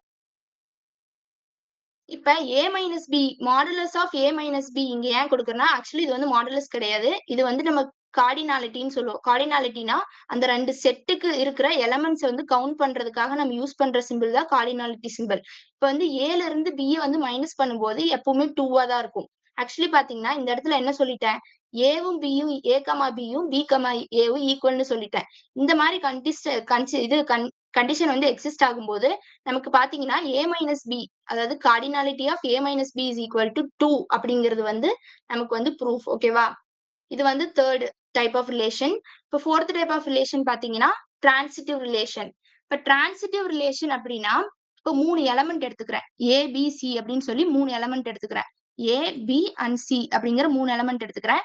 இப்ப A, Bயும் வந்து ரியல் நம்பர்ல இருக்கு, B, Cயும் ரியல் நம்பர்ல இருக்கு, A, Cயும் ரியல் நம்பர்ல இருக்கு அப்படின்னா இதுல வந்து என்ன சொல்லலாம்னா இப்ப ஏவும் பியும் வந்து ரியல் நம்பர், இது ரெண்டும் ஒரு செட், A, B ஒரு செட்டுன்னு சொல்றோம், B, C ஒரு செட்டுன்னு சொல்லும் போது அப்ப இங்க ஏவும் பியும் வந்து ரியல் நம்பர்ல இருக்கு, பியும் சியும் வந்து ரியல் நம்பர்ல இருக்கு. அப்ப கண்டிப்பா என்னவா இருக்கும்? ஏவும் சியும் ரியல் நம்பர்ல இருக்குமா? இப்ப ஃபர்ஸ்ட் ரெண்டு கண்டிஷனை வச்சே நான் வந்து தேர்ட் கண்டிஷன் வந்து ப்ரூவ்டு அப்படின்னு வந்து நான் சொல்றேன். இப்ப வந்து A, B வந்து ரியல் நம்பர். இப்ப வந்து 1,2 ரியல் நம்பர்ல வந்து எக்ஸிஸ்ட் ஆகுது. அதே மாதிரி 2,3 வந்து ரியல் நம்பர்ல எக்ஸிஸ்ட் ஆச்சுன்னா அப்ப நான் வந்து 1,3 வந்து ரியல் நம்பர்ல எக்ஸிஸ்ட் ஆகும்னு சொல்லலாம். அதுதான் வந்து டிரான்சிட்டிவ். டிரான்சிட்டிவ்ங்கிறது ஒண்ணுமே இல்ல. நம்ம வந்து 3 எலமெண்ட்ஸ் எடுத்துக்கிறோம். அந்த 3 எலமெண்ட்ஸ்ல ஃபர்ஸ்ட் 2 எலமெண்ட்ஸும் ரியல் நம்பர்ல போகுது, லாஸ்ட் 2 எலமெண்ட்டும் ரியல் நம்பர்ல இருக்குன்னா அப்ப ஃபர்ஸ்டும் தேர்டும் வந்து கண்டிப்பா ரியல் நம்பர்ல வந்து எக்ஸிஸ்ட் ஆகும். பிலாங்ஸ் டு, இந்த சிம்பிள் பேர் வந்து பிலாங்ஸ் டுன்னு சொல்லுவோம். பிலாங்ஸ் டு ரியல் நம்பர் அப்படின்னு சொல்லலாம். இந்த இடத்துல வந்து நம்ம என்ன கண்டிஷன் கொடுத்திருக்காங்கன்னா A is always less than B யா இருக்கும், அதே மாதிரி B is less than C யா இருக்கும், A is less than C யா இருக்கும். அப்ப நமக்கு என்ன தெரியுது? A ஓட வேல்யூ வந்து சின்னதா இருக்கும், B ஓட வேல்யூ வந்து இப்ப A வந்து 1 இருக்கும், B வந்து 2 இருக்கும், C வந்து 3 இருக்கும். அப்ப C தான் எல்லாத்தோட கிரேட்டஸ்ட் நம்பரா இருக்கும். B வந்து A விட கம்மியா இருக்கும், ஆனா A விட கம்மியா இருக்கும், பட் ஆனா C வந்து B விட கிரேட்டரா இருக்கும். புரியுதுல? A is less than B less than C ன்னு சொல்லி எழுதலாம். அப்ப Cங்கிறது கிரேட்டரா இருக்கும், Bங்கிறது வந்து அதுக்கும் கீழே கம்மியா இருக்கும், Aங்கிறது அதுக்கும் கம்மியா இருக்கும். இதுதான் வந்து டிரான்சிட்டிவ் அப்படிங்கிறோம். இப்போ லாஸ்ட் டைப் ஆஃப் ரிலேஷன் என்னன்னு பாத்தீங்கன்னா ஆன்டி சிமெட்ரிக் ரிலேஷன். நம்ம ஆல்ரெடி சிமெட்ரிக் பார்த்துட்டோம். இப்போ ஆன்டி சிமெட்ரிக் மட்டும் பார்க்க போறோம். ஆன்டி சிமெட்ரிக்னா ஒண்ணும் கிடையாது, சிமெட்ரிக்கா ஆப்போசிட். சிமெட்ரிக்ல நான் என்னன்னு சொன்னேன், ஏ கமா பிங்கிறது பி கமா ஏக்கு ஈக்குவலா எடுத்துக்குவேன். ஆனா இங்க அப்படியே அதை மாத்தி சொல்ல போறேன். ஏ கமா பிங்கிறது வந்து பி கமா ஏக்கு ஈக்குவலா இருக்காது. இல்லாத சமயத்துல அதை வந்து நான் ஆன்டி சிமெட்ரிக் அப்படின்னு சொல்லுவேன். எப்பவுமே வந்து பாத்தீங்கன்னா ஆன்டி சிமெட்ரிக்ல ஏவும் பியும் வந்து ஈக்குவலாவே இருக்காது. ஏன்னா இப்ப ஏவும் பியும் வந்து ஈக்குவல் ஆயிடுச்சு அப்படின்னா, இப்ப A is equal to B அப்படின்னு போட்டுட்டேன்னா, இப்போ for example A is equal to 1 அப்படின்னு போட்டேன்னா பி இஸ் ஈக்குவல் டு 1 ஆயிடும். அப்போ 1,1க்கு வந்து நம்ம சிமெட்ரிக் எடுக்கும்போது என்ன ஆயிடும், சேம் 1,1. அப்ப அது ரெண்டு ஈக்குவல் ஆயிடும். ஈக்குவல் ஆயிடுச்சுன்னா அது என்ன ஆகுது, ஆன்டி சிமெட்ரிக்கா ஆகாது, அது சிமெட்ரிக்கா மாறிடும். சோ அதனால எப்பவுமே ஆன்டி சிமெட்ரிக்ல வந்து பாத்தீங்கன்னா ஏவும் பியும் வந்து நாட் ஈக்குவல் அப்படின்னு சொல்லி எடுத்துக்கிறோம். இது வந்து கீழே சேம் அதே மாதிரிதான் கொடுத்திருக்காங்க. ஏ இஸ் லெஸ் தென் பின்னு கொடுத்திருக்காங்க. பட் எப்பவுமே வந்து ஏ வந்து பியை விட கிரேட்டரா இருக்காது அப்படின்னு கொடுத்திருக்காங்க. இப்ப இங்க என்ன எழுதலாம், B is greater than A அப்படிங்கிறது தான் B is not less than A அப்படின்னு சொல்லி கொடுத்திருக்காங்க. இப்ப for example M contained in B cross B. இப்ப பி கிராஸ் பி அப்படின்னு சொல்லி ஒரு ரெண்டு செட்டை வந்து நான் கிராஸ் ப்ராடக்ட் பண்றேன் அப்படின்னா அது எம் அப்படிங்கிற ஒரு எலமெண்ட்ல வந்து கண்டெய்ன்டா இருந்தது அப்படின்னா relates to mother and children. இப்ப இங்க பி கிராஸ் பிங்கிறது வந்து என்னன்னு எடுத்துக்கிறோம், மதர் அண்ட் சில்ட்ரன் நான் எடுத்துக்கிறேன். ஓகேவா? இப்ப ஃபர்ஸ்ட் பிங்கிறது மதரை வந்து டினோட் பண்ணுது, செகண்ட் பிங்கிறது சில்ட்ரன் வந்து டினோட் பண்ணுது அப்படின்னா இது வந்து B comma C is belongs to M அப்படின்னு சொல்லி இப்ப ரெண்டு எலமெண்ட் எடுத்துக்கிறேன். பி கமா சி வந்து பிலாங்ஸ் டு எம் இருக்குதுன்னா இந்த இடத்துல என்னவா இருக்கும், சி கமா பி வந்து பிலாங்ஸா இருக்காது. ஏன்னா இது வந்து ஆன்டி சிமெட்ரிக். அதே சிமெட்ரிக்கா இருந்ததுன்னா B comma C is equal to C comma பின்னு எழுதியிருப்பேன். ஏன்னா இந்த இடத்துல பாத்தீங்கன்னா நமக்கு ஏ கமா பி வந்து ரியல் நம்பர்ல எக்ஸிஸ்ட் ஆகும்போது பி கமா ஏவும் ரியல் நம்பர்ல எக்ஸிஸ்ட் ஆகுதுங்கிறேன். எதனால, நமக்கு வந்து அதோட கிரேட்டஸ்ட் காமன் டிவைசர் வந்து எப்பவுமே ஒன்னா இருக்கும். எதுல, சிமெட்ரிக்ல. பட் ஆனா ஆன்டி சிமெட்ரிக்ல அது ரெண்டுமே ஃபர்ஸ்ட் ஈக்குவலாவே இருக்காது. ஈக்குவலா இல்லைன்னா கண்டிப்பா கிரேட்டஸ்ட் காமன் டிவைசர் வந்து ஒன்னா வரக்கு சான்ஸே கிடையாது.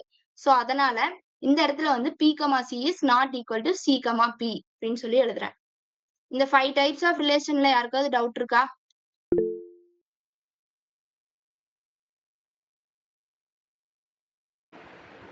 எனக்கு ஒரு டவுட் இருக்கு. சொல்லுங்க. என்னன்னா இப்போ இந்த ரிலேஷன்ஸ் வந்து ஓகே, பட் நம்மளோட அந்த ப்ராக்டிஸ் திங் அந்த மற்றபடி அந்த ஆக்டிவிட்டி அசைன்மெண்ட்ஸ் எல்லாம் ஈக்குவேஷன் கொடுத்து அதுல இருந்து இது என்ன ரிலேஷன் கேக்குறாங்கல்ல. சொல்றேன். அதுக்கு எக்ஸாம்பிள்ஸ் பின்னாடியே சொல்றேன் பாருங்க. ஈக்குவேஷன் வச்சா சொல்றேன். Okay okay. இப்ப இந்த யாருக்காவது டெஃபினிஷன்ல டவுட் இருக்கா? யாருக்கும் இல்லல? சரி, ஓகே, நெக்ஸ்ட்டுக்கு போலாம். இப்ப ஈக்குவலன்ட் ரிலேஷன் சொல்லிட்டு ஒண்ணு இருக்கு. ஈக்குவலன்ட் ரிலேஷன்ங்கிறது வந்து 6th டைப். நம்ம முன்னாடி ஆல்ரெடி 5 டைப்ஸ் பார்த்திருப்போம். என்னன்னா ஐடென்டிட்டி, ரிஃப்ளெக்சிவ், சிமெட்ரிக், டிரான்சிட்டிவ், ஆன்டிசிமெட்ரிக்னு 5 பார்த்துட்டேன். சோ 6th டைப் வந்து பாத்தீங்கன்னா ஈக்குவலன்ட் ரிலேஷன். ஈக்குவலன்ட் ரிலேஷன் அப்படிங்கிறது என்னன்னா சிமிலர் டு சிமெட்ரிக்னு சொல்லலாம். இப்ப கிளாக் வந்து நம்ம ஃபார் எக்ஸாம்பிள் மார்னிங் வந்து 2 o'clockனா 2 AM சொல்லுவோம்னா 2 AM நமக்கு சேம் டைரக்ஷன் இந்த இடத்துல தான் இருக்கும். அதே மாதிரி 2 PM த சேம் டைரக்ஷன் இங்கேயே தான் இருக்கும். சோ அதனால வந்து பாத்தீங்கன்னா இந்த இடத்துல நம்ம ஈக்குவலன்ட் ரிலேஷன் சொல்லலாம். நம்ம வந்து சிமெட்ரிக்ல என்னன்னு பார்த்தோம், A comma B is equal to B comma ஏன்னு பார்த்தோமா. சோ சிமிலர் தான் வந்து ஈக்குவலன்ட் ரிலேஷனும். ஓகே, இப்ப வந்து ரிலேஷனுக்கு வந்து நம்ம ஒரு எக்ஸாம்பிளோட பார்க்கலாம். நான் சொன்னேன்ல ஏ கிராஸ் பி அப்படிங்கிறது கார்ட்டீசியன் ப்ராடக்ட்னு சொல்லுவோம். அதுல கிடைக்கிற அந்த வேல்யூஸ் தான் நான் என்னன்னு சொல்லுவேன்னா கார்ட்டீசியன் கோஆர்டினேட்ஸ் அப்படின்னு சொல்லுவேன். ரெண்டையும் நம்ம மல்டிபிள் பண்றது வந்து கார்ட்டீசியன் ப்ராடக்ட்டுக்கு கிராஸ்ன்னு சொல்லி நமக்கு ஆல்ரெடி தெரியும். பட் ஆனா இப்ப ரெண்டு செட்டை வந்து நம்ம கிராஸ் பண்ணும்போது அது வந்து கார்ட்டீசியன் ப்ராடக்ட்னு சொல்லுவோம். அதுக்குள்ள கிடைக்கிற இந்த எலமெண்ட்ஸ் எல்லாமே வந்து கார்ட்டீசியன் கோஆர்டினேட் அப்படின்னு சொல்லுவோம். இப்போ வந்து நான் A is equal to 147 எடுத்துக்கிறேன் and B is equal to 11649 எடுத்துக்கிறேன். இது ரெண்டுமே வந்து ஒரு செட், வெல் டிஃபைன்டு செட். இது ரெண்டுக்கும் ஃபர்ஸ்ட் ஏக்கும் பிக்கும் வந்து கார்ட்டீசியன் ப்ராடக்ட் எடுக்கிறேன், A cross B. அப்ப A cross B என்ன பண்ணுவோம், ஃபர்ஸ்ட் எலமெண்ட் இதோட ஃபர்ஸ்ட் எலமெண்டோடையும் இதுல இருக்க ஃபர்ஸ்ட் எலமெண்ட் செகண்ட் எலமெண்டோடையும் ஃபர்ஸ்ட் எலமெண்ட் தேர்ட் எலமெண்டோடையும் மல்டிபிள் பண்ணனா அப்ப 1,1 1,16 1,49. அதே மாதிரி 4ஐயும் வந்து அந்த 3 எலமெண்டோட நான் மல்டிபிள் பண்ணேன். கிடைக்கும் போது எனக்கு என்ன கிடைக்கும், 4,1 4,16 4,49. அதே மாதிரி நம்ம 7ஐயும் பண்ணும்போது என்ன கிடைக்கும், 7,1 7,16 7,49. நமக்கு இந்த மாதிரி இப்ப நான் ஏக்கும் பிக்கும் வந்து கார்ட்டீசியன் ப்ராடக்ட் எடுக்கும்போது எனக்கு இந்த மாதிரி ஒரு வேல்யூ கிடைக்குது. இதுல வந்து பாத்தீங்கன்னா 3 cross 3 எலமெண்ட்ஸ் பண்ணிருக்கோம். நான் அங்க ஆல்ரெடி முன்னாடி காமிச்சேன் 2 cross 2 எலமெண்ட்ஸ் பண்ணும்போது நமக்கு 4 கார்ட்டீசியன் கோஆர்டினேட் கிடைச்சது. பட் ஆனா இங்க 9 கிடைக்கும். ஏன்னா நம்ம 3x3 எலிமெண்ட் பண்றோம். இங்கேயும் 3 எலிமெண்ட் இருக்கு, இங்கேயும் 3 எலிமெண்ட் இருக்கு. சோ இது ரெண்டையும் நம்ம 3x3 பண்ணும்போது 9 எலிமெண்ட்ஸ் கிடைக்கும். ஓகேவா? இப்ப இங்க 9 எலிமெண்ட்ஸ் கிடைச்சிருக்கு. அதே மாதிரி வெறும் A கிராஸ் B மட்டும்தான் இங்க பண்ண முடியும் அப்படிங்கிறது இல்ல. நம்ம வந்து B கிராஸ் Aவும் பண்ணலாம். ஆப்போசிட்ல பண்ணலாம். அப்ப ஃபர்ஸ்ட் வந்து B ல இருக்க எலிமெண்ட் வந்து A ஓட மல்டிபிள் பண்ணணும். அப்ப 1,1 1,4 1,7 அந்த மாதிரி வரும். ஓகேவா? இப்ப வந்து B கிராஸ் ஏங்கும் போது நம்ம ஃபர்ஸ்ட் B ய வச்சுட்டு அதுக்கப்புறம் A வை பின்னாடி கொண்டு வருவோம். இந்த இடத்துல வந்து பாத்தீங்கன்னா எந்த மாதிரி போட்டிருக்காங்கன்னா நமக்கு கன்ஃபியூஷன் ஆகக்கூடாதுங்கிறதுக்காக இந்த ஃபர்ஸ்ட் எலிமெண்டோட பண்றாங்க, செகண்ட் எலிமெண்ட் ஃபர்ஸ்ட் எலிமெண்டோட பண்றாங்க, தேர்ட் எலிமெண்ட் ஃபர்ஸ்ட் எலிமெண்டோட பண்றாங்க. நெக்ஸ்ட் வந்து பாத்தீங்கன்னா ஃபர்ஸ்ட் எலிமெண்ட் இங்க செகண்ட் எலிமெண்டோடையும், செகண்ட் எலிமெண்டோடையும், தேர்ட் எலிமெண்டோடையும் பண்றாங்க. அப்படியும் போடலாம். நம்ம வந்து கன்ஃபியூஸ் ஆகக்கூடாது அப்படின்னா நம்ம as usual A cross B எப்படி பண்றோம்? இதுல இருக்க ஃபர்ஸ்ட் எலிமெண்ட் 3 இந்த 3 எலிமெண்டோட பண்றோம். அதே மாதிரி ஃபர்ஸ்ட் B எழுதிட்டு அப்புறம் A எழுதி இதுல இருக்கிற 1 வந்து இந்த 3 கூடயும் கமா போட்டு எழுதிட்டு அப்புறம் இந்த 16 இந்த 3 எலிமெண்ட்ஸோட பண்ணிட்டு இந்த 49 3 எலிமெண்ட்ஸோட பண்ணினாலும் நமக்கு சேம் தான் கிடைக்கும், மாறாது. அதே மாதிரி வந்து பாத்தீங்கன்னா நம்ம A cross B B cross A தான் பண்ணணுங்கிறது இல்ல, B கிராஸ் B யும் பண்ணலாம். சேம் எலிமெண்டே சேம் செட்டே வந்து சேம் செட் கூட கார்ட்டீசியன் ப்ராடக்ட் எடுக்கலாம். எடுக்கும்போது என்ன கிடைக்கும்? இதே மாதிரி 3 எலிமெண்ட்ஸ் இன்னொரு பக்கம் B இஸ் ஈக்குவல் டு எழுதுவேன். இந்த 1ங்கிறத அந்த 3 எலிமெண்ட்ஸோட மல்டிபிள் பண்ணணும், 16ங்கிறத அந்த 3 எலிமெண்ட்ஸோட, 49ங்கிறத அந்த 3 எலிமெண்ட்ஸோட பண்ணும்போதும் எனக்கு சேம் இதே மாதிரி கார்ட்டீசியன் கோஆர்டினேட்ஸ் கிடைக்குது. இப்ப நம்ம வந்து இது வந்து 2 டைமென்ஷன். 2 நம்ம எடுக்கும்போது ரெண்டு எலிமெண்ட் மட்டும் 2 செட்டை மட்டும் எடுத்து கார்ட்டீசியன் ப்ராடக்ட் பண்ணும்போது நம்ம அது 2Dன்னு சொல்லுவோம். அதுவே வந்து இப்ப நம்ம 3 செட்ஸ் எடுக்கிறோம்னு வைங்க. இப்ப A cross B cross A அப்படின்னா A B திரும்பவும் இந்த A இங்க எழுதி இந்த ஃபர்ஸ்ட் எலிமெண்ட் இந்த 2 எலிமெண்டோட மல்டிபிள் பண்றேன். அப்படி பண்ணும்போது வந்து பாத்தீங்கன்னா நமக்கு எலிமெண்ட்ஸ் அதிகமா கிடைக்கும். அதாவது கார்ட்டீசியன் கோஆர்டினேட்ஸ் அதிகமா கிடைக்கும். ஏன்னா இங்கேயும் 3 எலிமெண்ட், இங்கேயும் 3 எலிமெண்ட், திரும்பவும் இந்த A இந்த சைடு வரும்போது 3x3x3 அப்ப 27 எலிமெண்ட்ஸ் நமக்கு கிடைக்கும். 27 எலிமெண்ட்ஸ் எழுத முடியாது, அதனால எக்ஸெட்ரான்னு போட்டிருக்காங்க. அந்த ஃபர்ஸ்ட் இந்த 1 மட்டும் கான்ஸ்டன்டா வச்சுக்கிட்டு ரிமைனிங் இருக்க எல்லாத்தோடையும் மல்டிபிள் பண்ற மாதிரி வரும். அப்படி நாம வந்து இந்த 3 எலிமெண்ட்டுக்கும் பண்ணி முடிக்கும் போது 27 எலிமெண்ட்ஸ் இந்த இடத்துல கிடைக்கும். சோ இது வந்து நம்ம 3 டைமென்ஷன் சொல்லலாம். 2 செட்டை மட்டும் எடுத்து மல்டிபிள் பண்ண அப்படின்னா 2 டைமென்ஷன், 3 செட் எடுத்து பண்ணும்போது 3 டைமென்ஷன் அப்படின்னு சொல்லலாம். இப்ப a relation picks out a certain tuples in the Cartesian product. அதாவது ஃபார் எக்ஸாம்பிள் நான் வந்து S is contained in A cross B. Sங்கிற ஒரு செட் வந்து A cross B ல வந்து கண்டெய்ன்ட் சொல்லி எடுத்துக்கிறேன் அப்படின்னா இப்ப ஃபார் எக்ஸாம்பிள் இங்க வந்து பாத்தீங்கன்னா 1,1 4,16 7,49 அப்படின்னு சொல்லி இந்த மாதிரி இந்த 3 எலிமெண்ட் மட்டும் எடுத்துக்கிறேன்னு வைங்க. ஏன் இந்த 3 எலிமெண்ட்டை நம்ம கன்சிடர் பண்ணிக்கிறது? ஃபார் எக்ஸாம்பிள் இப்ப A கிராஸ் B அப்படிங்கிறது எனக்கு பண்ணும்போது இதுதான் கிடைக்குது அப்படின்னு சொல்லி எடுத்துக்கிறேன். 1,1 4,16 இதையும் கன்ஃபியூஸ் பண்ணிக்க வேணாம், இது நம்ம தனியா பார்க்கலாம் பாருங்க. 1,1 4,16 7,49ங்கிற இந்த 3 செட்டை மட்டும் எடுத்துக்கிறேன். இந்த 3 செட்டை வந்து எப்படி டிஃபைன் பண்றாங்கன்னா capital S is equal to A, B such that A, B belongs to எந்த செட்டுக்குள்ள எடுத்துக்கிறோம்? எந்த 2 செட்டை வந்து நமக்கு கார்ட்டீசியன் ப்ராடக்ட் பண்ணும்போது கிடைக்குது? இந்த ஏவும் பிங்கிற செட்டு தானே, அதை வந்து எழுதிட்டு B is equal to A square அப்படின்னு ஏன் எழுதுறேன்னா இங்க பாருங்க 1 ஸ்கொயர் பண்ணும்போது 1 கிடைக்குது, 4 ஸ்கொயர் பண்ணும்போது 16 கிடைக்குது, அப்ப 7 ஸ்கொயர் பண்ணும்போது 49 கிடைக்குது. சோ நம்ம B is equal to A square அப்படிங்கிற ஃபார்மேட்ல இதை எழுதலாமா? இங்க வந்து ஃபார் எக்ஸாம்பிள் பிங்கிறது வந்து 1 அப்படின்னு வச்சுக்கிறேன்னா இப்ப B, A அப்படின்னு இதை நான் கன்சிடர் பண்ணிக்கிறேன் அப்படின்னா அப்ப A ஓட வேல்யூ என்ன கிடைக்கும்? இங்க B ஓட வேல்யூ 1 இருந்தா A ஓட வேல்யூ 1 தான் கிடைக்கும். அதே இப்ப இங்க B ஓட வேல்யூ வந்து 4 இருந்ததுன்னா A ஓட வேல்யூ வந்து என்னவா மாறிடும்? A ஸ்கொயரா. அப்ப அது வந்து நான் என்ன எழுதலாம்? 4 வந்து ஸ்கொயர் பண்ணும்போது என்ன ஆயிடும்? எனக்கு 16 ஆயிடும். அதே மாதிரி 7 வந்து ஸ்கொயர் பண்ணும்போது 49 ஆயிடும். இதுதான் இங்க சொல்லியிருக்காங்க. ஓகே, இப்ப வந்து இதுக்கு முன்னாடி நம்ம வந்து ஒரு 5 டைப்ஸ் ஆஃப் ரிலேஷன் பார்த்தோம்ல. இந்த 5 டைப்ஸ் ஆஃப் ரிலேஷனோட எக்ஸாம்பிள்ஸ் பார்க்கலாம். இப்போ வந்து ஃபர்ஸ்ட் ஐடென்டிட்டி. ஐடென்டிட்டினா என்ன? ஒண்ணுமே இல்ல, I அப்படிங்கிற ஒரு செட் வந்து எடுத்துக்கிறேன். அந்த செட் வந்து இதுக்குள்ள இருக்கு அப்படின்னு சொல்லி எடுத்து இதுல வந்து ஏவும் B ஈக்குவலா இருக்கும் அப்படின்னு சொல்லி எடுத்துக்கிறோம். இந்த எக்ஸாம்பிள் பாருங்க. இப்ப A is equal to 1,2,3 அப்படிங்கிற ஒரு செட் எடுத்துக்கிறேன். ஓகேவா? இந்த செட்டுக்கு நான் ரிலேஷன்ங்கிற செட் வந்து நம்ம கன்சிடர் பண்றதான். ஏங்கிறது கிவன், இந்த ஆறுங்கிறது கொடுத்துருவாங்க. இப்ப கொடுத்துட்டாங்க அப்படின்னா 1,1 2,2 3,3 அப்படின்னு சொல்லி இருக்குன்னு வைங்க. இப்ப இந்த ஆரையும் ஏவையும் கம்பேர் பண்றோம். இப்ப ஐடென்டிட்டி ரிலேஷன்னா என்ன? நமக்கு வந்து 1,1ங்கிறது வந்து திரும்பவும் அதை வந்து ஐடென்டிட்டி பண்ணும்போது இந்த ஏவும் பியும் வந்து ஜஸ்ட் ஈக்குவலா இருக்கணும். அப்ப இங்க 2வும் 2வும் வந்து ஈக்குவல், 3யும் 3யும் வந்து ஈக்குவல். சோ இந்த இடத்துல நம்ம என்ன சொல்லலாம் அப்படின்னா 1 is related to 1, 2 is related to 2, 3 is related to 3. ஏன்னா 1ங்கிற வேல்யூ 1க்கு ஈக்குவல், 2ங்கிற வேல்யூ 2க்கு ஈக்குவல், 3ங்கிற வேல்யூ 3க்கு ஈக்குவல். ஃபார் எக்ஸாம்பிள் இப்போ வந்து இந்த 3க்கு பதிலா 4 கொடுத்துருக்காங்கன்னு வைங்க. இப்போ வந்து 1,1 2,2 விட்டுருங்க. இந்த லாஸ்ட் எலிமெண்ட்ல மட்டும் 3,4 அப்படின்னு சொல்லி கொடுத்திருந்தாங்க அப்படின்னா அப்ப இந்த 3யும் 4 வந்து கண்டிப்பா வந்து ஐடென்டிட்டியா வராது. ஐடென்டிட்டி ரிலேஷன் கிடையாது. ஐடென்டிட்டி ரிலேஷன்னா ஒண்ணும் இல்ல, சிமிலர் நம்பரா வரதுதான் வந்து ஐடென்டிட்டி ரிலேஷன் அப்படிங்கிறோம். இது வந்து அதுக்கான எக்ஸாம்பிள். இப்ப நெக்ஸ்ட் வந்து பாத்தீங்கன்னா A is equal to 1, 2, 3 அப்படிங்கிற இன்னொரு செட் கன்சிடர் பண்ணிக்கிறேன். சேம் செட் தான், அதே செட் தான் எடுத்துக்கிறேன்.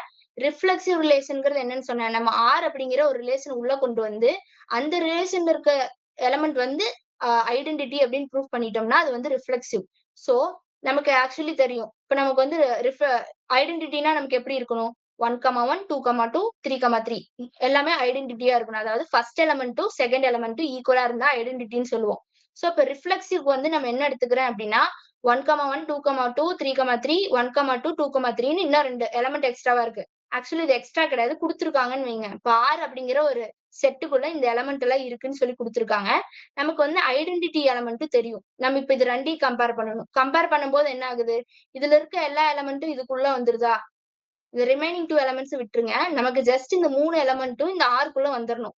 வந்துருச்சா? 3 எலிமெண்ட்டுமே உள்ள வந்துருது. அப்படி வந்ததுனாலே நம்ம என்னன்னு சொன்னேன்? நம்ம ஆல்ரெடி பார்த்தோம்ல டெஃபினிஷன்லயே. இப்ப வந்து R அப்படிங்கிறது வந்து A கிராஸ் A இருந்ததுன்னா அந்த R வந்து ஐடென்டிட்டி மேட்ரிக்ஸ்குள்ள ஐடென்டிட்டிக்குள்ள இருந்துருச்சு அப்படின்னா அது கண்டிப்பா வந்து பாத்தீங்கன்னா ரிஃப்ளெக்சிவ் ரிலேஷன் சொல்றோம். அதேதான் இங்கேயும் இருக்கு. இப்ப ஆர்க்குள்ள வந்து பாத்தீங்கன்னா இந்த 3 ஐடென்டிட்டியுமே வந்துருச்சு. அப்ப வந்ததுன்னா அது என்னன்னு சொல்லலாம்? ரிஃப்ளெக்சிவ்னு சொல்லலாம். இதுதான் வந்து ஃபர்ஸ்ட் 2 டைப்ஸ்க்கான எக்ஸாம்பிள். நெக்ஸ்ட் பாருங்க. நெக்ஸ்ட் வந்து சிமெட்ரிக். நம்ம நெக்ஸ்ட் டைப் வந்து சிமெட்ரிக் தேர்ட் டைப் பார்த்தோமா? இப்ப சேம் சிமிலரா வந்து A is equal to 1, 2, 3 அப்படிங்கறத வந்து எடுத்துக்கிறேன்னு வைங்க. 1, 2, 3ன்னு சொல்லி எடுத்துக்கிறேன். எடுத்துக்கும் போது வந்து எனக்கு R அப்படிங்கிறது இங்க என்னன்னு சொல்லி எடுத்துக்கிறேன்.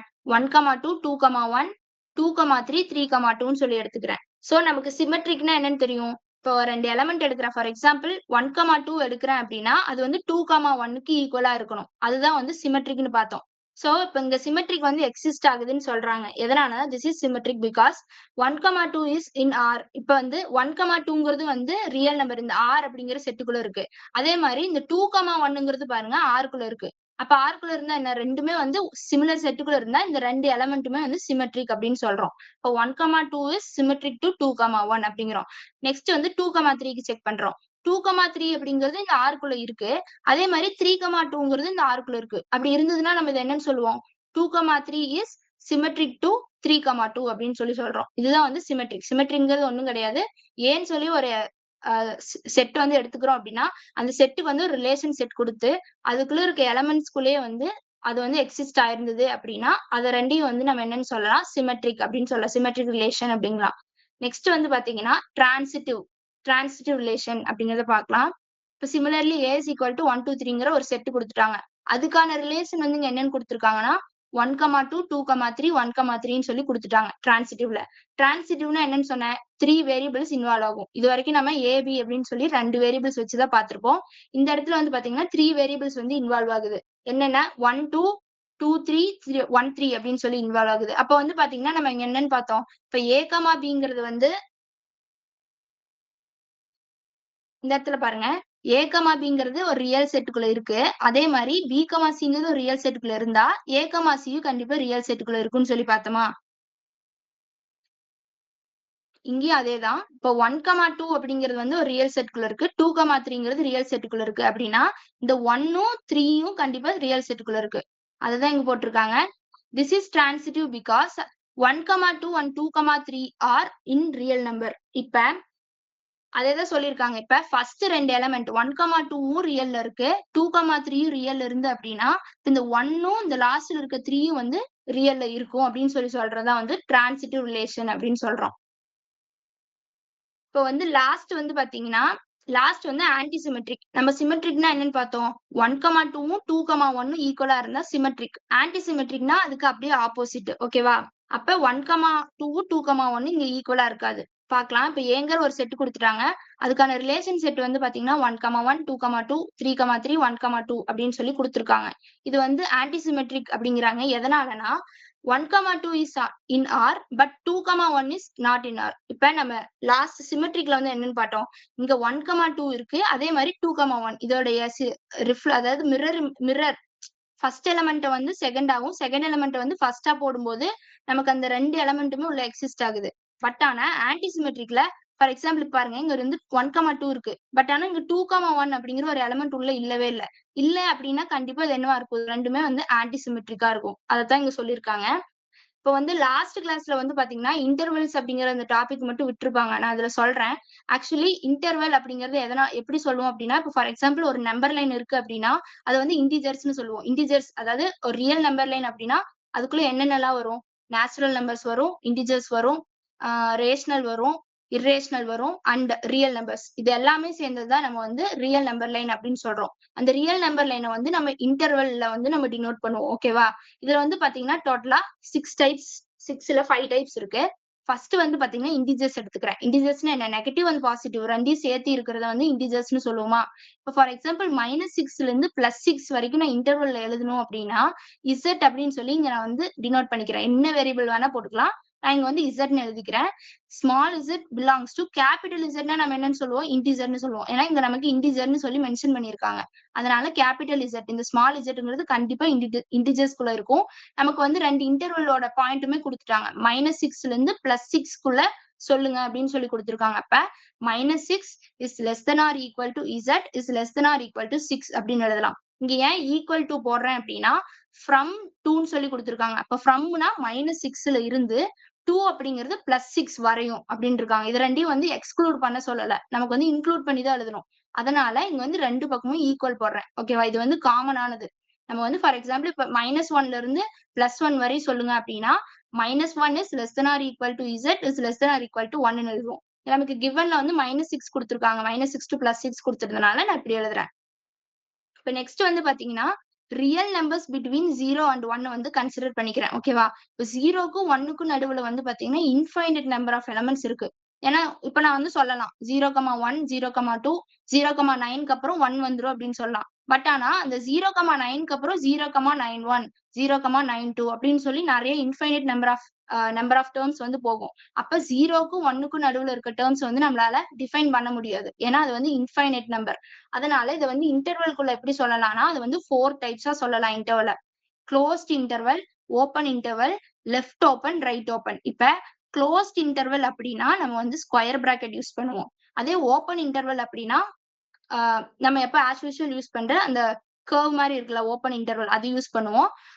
இப்ப லெஃப்ட் ஓப்பன் ரைட் ஓப்பன் வந்து சொல்றேன். ஃபர்ஸ்ட் க்ளோஸ்ட் இன்டர்வல்னா என்னன்னு தெரிஞ்சுக்கோ. க்ளோஸ்ட் இன்டர்வல்னா எப்பவுமே ஸ்கொயர் பிராக்கெட்ஸ் யூஸ் பண்ணுவோம். க்ளோஸ்ட் இன்டர்வல் அப்படின்னா ஸ்கொயர் பிராக்கெட் யூஸ் பண்ணும்போது அந்த ரெண்டு நம்பரும் வந்து ஈக்குவல் டுல போடும்போது மட்டும்தான் நம்ம என்ன யூஸ் பண்ணுவோம்? ஸ்கொயர் பிராக்கெட் யூஸ் பண்ணுவோம். ஏன்னா ஸ்கொயர் பிராக்கெட் ஆஃப் 0,1 அப்படின்னா 0 is less than R equal to இங்க வந்து ஸ்மால் ஆர் அப்படிங்கிற வேரியபிள். இங்க வந்து இசட் கொடுத்திருந்தேன். இங்க வந்து ஜஸ்ட் ஆர். ஏன்னா இது வந்து ரியல் நம்பருக்குள்ள எடுத்துக்கிறோம். ரியல் நம்பர்னா என்னன்னு சொல்லுவேன்? கேபிட்டல் ஆர்னு சொல்லுவோமா? சோ அதனால அதோட எலமெண்ட்டை வந்து நம்ம ரெப்ரசென்ட் பண்றதுக்காக ஸ்மால் ஆர் வந்து எடுத்திருக்கோம். இங்க என்ன வேணா எடுத்துக்கலாம். ஸ்மால் ஆர் தான் எடுத்துக்கணும்னு இல்ல. இப்ப எக்ஸ் கூட எடுத்துக்கலாம், y கூட எடுத்துக்கலாம். என்ன நோட்டேஷன் வேணாலும் நம்ம இங்க கொடுத்துக்கலாம். So small R such that small R is belongs to real number. ஏன்னா நமக்கு இங்க கிவன்ல என்ன கொடுத்துட்டாங்க? ரியல் நம்பர்னு கொடுத்துட்டாங்க. Real number. இப்போ வந்து க்ளோஸ்ட் இன்டர்வல் அப்படின்னா நம்ம ஸ்கொயர் பிராக்கெட் போடுவோம். ஸ்கொயர் பிராக்கெட்னா கண்டிப்பா கீழே ஈக்குவல் டு வரும். அப்ப 0,1க்கு ஸ்கொயர் பிராக்கெட் போட்டுக்கோ. ரெண்டு பக்கமே ஸ்கொயர் பிராக்கெட் போட்டுக்கிறதுனால 0 is less than R equal to r is less than R equal to 1 அப்படின்னு சொல்லி எழுதுவோம். இதுக்கு பேரு க்ளோஸ்ட் இன்டர்வல் அப்படிமோ. இப்போ ஓப்பன் இன்டர்வல்னா அதுக்கு அப்படியே ஆப்போசிட். ஜஸ்ட் வந்து ஈக்குவல் சைன் மட்டும் வராது. இந்த ஸ்கொயர் பிராக்கெட்டுக்கு பதிலா நம்ம வந்து ஓப்பன் பிராக்கெட் அப்படின்னு சொல்லுவாங்க. மேல இருக்கிறது ஸ்கொயர் பிராக்கெட். ஓப்பன் இன்டர்வல்னா ஓப்பன் பிராக்கெட் யூஸ் பண்ணுவோம். அது வந்து ஓப்பன் இன்டர்வல் ஆஃப் 0,1 அப்படின்னா ஜஸ்ட் ஈக்குவல் டு மட்டும் கீழே வந்து எக்ஸிஸ்ட் ஆகாது. அதாவது எக்ஸ்க்ளூட்னா ரிமூவ் பண்றதுன்னு அர்த்தம். இன்க்ளூட் அப்படின்னா ஈக்குவல் டு போடணும். எக்ஸ்க்ளூட்னா ஈக்குவல் டு வராது. இப்ப இங்க ஈக்குவல் டு போட்டதுனால 0ல இருந்து எடுத்துக்குவோம். 0ல இருந்து 1 வரை எடுத்துப்போம். ஆனா இந்த இடத்துல எக்ஸ்க்ளூட்னா 0வை விட்டுட்டு அதுக்கு அடுத்த நம்பர்ல இருந்து எடுத்துப்பேன். அப்ப 1 விட்டுட்டு 1க்கு முன்னாடி இருக்க நம்பர் வரை எடுத்துக்கிறது தான் ஓப்பன் இன்டர்வல் யூஸ் பண்ணுவோம். இப்ப வந்து லெஃப்ட் ஓப்பன் அப்படின்னு சொல்லி இருக்கு அப்படின்னா லெஃப்ட் சைடு மட்டும் ஓப்பன்ல விட்டுட்டு ரைட் சைடு வந்து க்ளோஸ்ட் இன்டர்வல் யூஸ் பண்ணுவோம். இந்த மாதிரி யூஸ் பண்ணலாம். ரைட் ஓப்பன் அப்படிங்கிறது அதுக்கு அப்படியே ஆப்போசிட். லெஃப்ட் சைடு வந்து க்ளோஸ்டா இருக்கும், ரைட் சைடு வந்து ஓப்பனா இருக்கும். இப்ப எந்த இடத்துல ஓப்பன் இருக்கோ அந்த இடத்துல ஈக்குவல் டு சைன் போட மாட்டோம். எந்த இடத்துல வந்து ஸ்கொயர் பிராக்கெட் இருக்கோ அந்த இடத்துல வந்து ஈக்குவல் டு சைன் போடுவோம். இதுதான் வந்து பாத்தீங்கன்னா 5 types of intervals. One question இருக்கு. நீங்க சிமெட்ரிக்ல வந்து நீங்க A comma B B comma A ரெண்டும் நாட் ஈக்குவல் சொன்னீங்க. பட் ரிலேஷன்ல எப்படி அதை ஈக்குவல்னு வந்து சிமெட்ரிக்ல வரும்போது மட்டும் நீங்க அதை ஈக்குவலா கன்சிடர் பண்றீங்கன்னு கொஞ்சம் புரியல. சொல்றேன். இந்த இடத்துல நாட் ஈக்குவல்னு சொல்றேன். பட் ஆனா கீழ எப்படி ஈக்குவல் சொல்றேன்னு தானே கேக்குறீங்க? ஆமா, சிமெட்ரிக்ல வரும்போது அது ஆ. ஏன் ஈக்குவலா தெரியும். இப்ப இந்த இடத்துல பாத்தீங்கன்னா நான் ஜஸ்ட் வந்து இதுக்கு கார்ட்டீசியன் ப்ராடக்ட் எடுத்து ஒரு 4 கோஆர்டினேட்ஸ் கிடைச்சிருக்கு. நான் இங்க வந்து பாத்தீங்கன்னா, இங்க நான் சொல்றது வந்து பாத்தீங்கன்னா ஆன்டி சிமெட்ரிக். இந்த ஒரு கண்டிஷன் வந்து எப்பவுமே ஆன்டி சிமெட்ரிக் மட்டும் தான் சொல்லுவேன். இப்ப எதனாலனா நமக்கு இங்க ஃபார் எக்ஸாம்பிள் இங்க 1,3ன்னு ஒரு எலிமெண்ட் இருக்குன்னு வைங்க. இந்த இதுல வந்து பாத்தீங்கன்னா 3,1ங்கிறது எனக்கு எக்ஸிஸ்ட் ஆகல.